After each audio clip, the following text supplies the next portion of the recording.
Rights Fair, showcasing the atrocities of the Chinese regime. Our Washington correspondent Jack Bradley has this story. In China, we have people whose rights are being violated. The Chinese Communist Party's human rights abuses on full display here at the China Fair on Capitol Hill.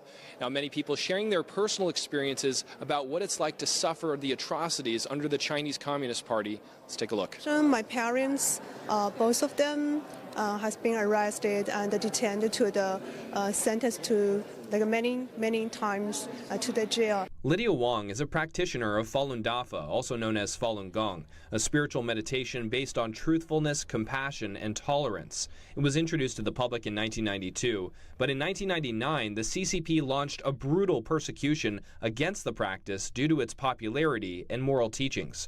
Wang's parents were immediately targeted. Her father was arrested and subjected to forced labor and tortured to permanent disability, later dying of his injuries. My father came out from the jail and her health condition is very bad.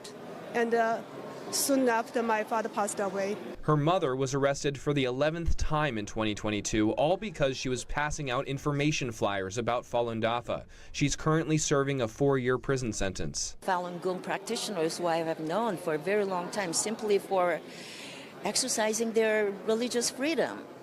Chinese government are afraid of them because there is very significant number, and so we just need to keep up with our pressure. And perhaps the most horrific is the CCP's use of forced organ harvesting. Forced organ harvesting is something very unique to China. The Chinese regime is the only regime in the world that's harvesting organs from its own citizens. It's primarily targeting Falun Dafa practitioners, but also Muslim Uyghurs, Tibetans, and Christians are subjected to the practice, killing them on demand in the process. The Chinese government illegally imprisons these prisoners of conscience, and they have a data bank where they match the organs, they test their blood. These often go to high-ranking Chinese communist officials, but really to anybody in the world who's willing to pay. Some people say, that sounds so terrible, why isn't it a headline every day?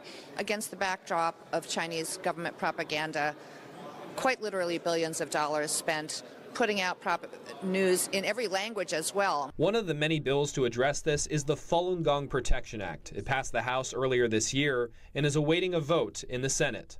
One central message that we're hearing here at the China Fair is that it doesn't stop here. There needs to be more action taken from Congress to address these human rights abuses still happening in China today. Reporting from Capitol Hill, Jack Bradley, NTD News. Venezuelan opposition leader Maria Corina Machado has vowed to return to Venezuela